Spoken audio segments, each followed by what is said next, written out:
USCIS just quietly gained the power to force you to file your green card, your work permit, or almost any immigration form entirely online. And if that sounds alarming, stay with me for the next couple of minutes because I'm about to walk you through exactly what changed, what didn't, and why panicking right now would actually be a mistake.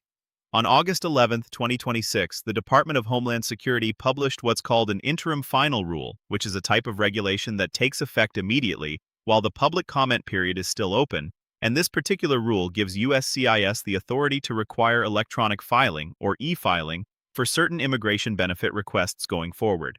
Now here's the first thing you absolutely need to understand because a lot of headlines are getting this wrong. This rule does not make any specific form online only today. Nothing changes for you right this moment.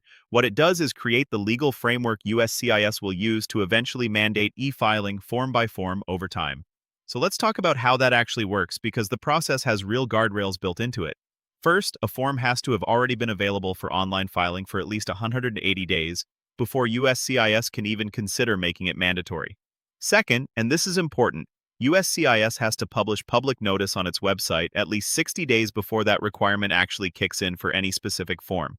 That means even after this rule takes effect, you'll have real advance warning before anything changes for the specific form you're planning to file. Stick with me, because the next part is exactly what most people watching this video are worried about.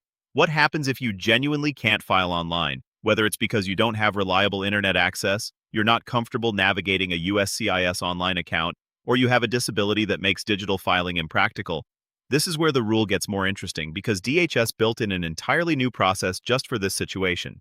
USCIS created a brand new form called Form I-936, the request for waiver of the e-filing requirement, and if mandatory e-filing would create what the rule calls an undue hardship for you, you can submit this waiver request before you're required to file online.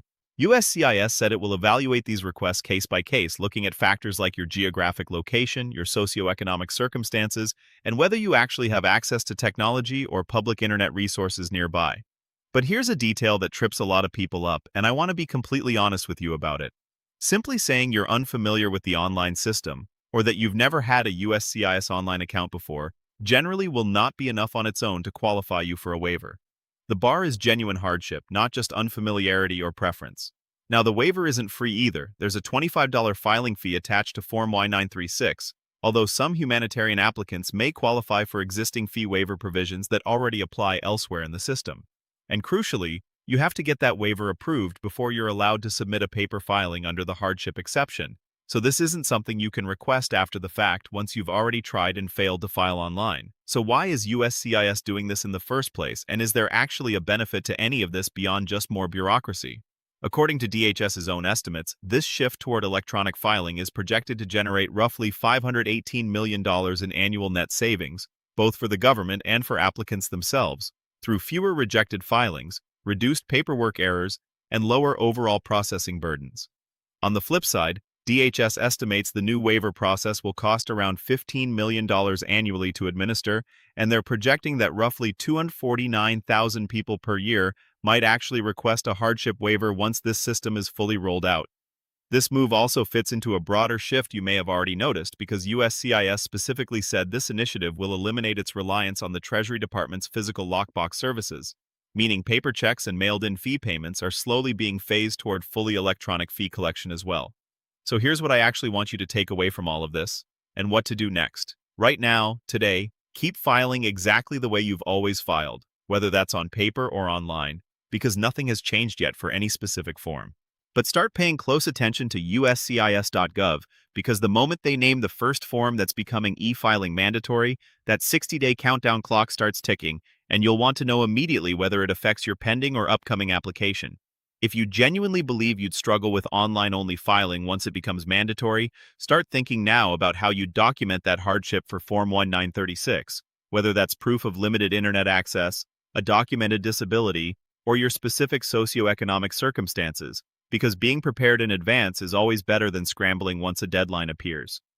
Let's also talk about who this could actually help, because it's not all one-sided, and I want to give you the full picture instead of just the parts that sound scary. If you've ever dealt with a paper filing that got rejected because of a missing signature, an outdated form edition, or a check that got lost somewhere between your mailbox and a USCIS lockbox facility, you already know how frustrating and expensive those delays can be, sometimes costing you months of processing time through absolutely no fault of your own. Electronic filing, when it works properly, tends to catch a lot of these errors before you even submit, things like missing fields or incorrect form additions, which is part of why DHS is framing this as a net positive for most applicants going forward. That said, I also want to be honest about the concerns immigration advocates have already started raising about this shift because there's a real access question buried underneath the efficiency argument. Rural communities, elderly applicants, and people in households without reliable broadband access are the groups most likely to be affected once specific forms actually go online. Only. And that's exactly why the hardship waiver process exists, though its real-world effectiveness will depend heavily on how strictly USCIS actually interprets what counts as genuine hardship once this system is fully operational. There's also a practical question worth addressing directly, which is what happens if you're in the middle of preparing a filing right now, and USCIS suddenly announces that form is going online only during your preparation process. Based on the rule as written, that 60-day notice period should give you enough runway to either transition your existing paperwork to the online system or to submit your hardship waiver request before the deadline actually hits. But I'd still recommend checking uscis.gov directly before submitting any major filing over the next several months, just to confirm nothing has changed for the specific form you're working with. This rule is exactly the kind of quiet regulatory change that can catch families completely off guard months down the road, which is why I'm going to keep tracking it closely and post an update the second USCIS names its first mandatory e-filing form. If this video helped clear up the confusion around this rule, that's genuinely why I make these videos, so go ahead and hit that subscribe button right now, turn on notifications so you don't miss the follow-up, and let me know in the comments whether you'd personally need to request a hardship waiver, because I want to understand how many of you this could actually affect.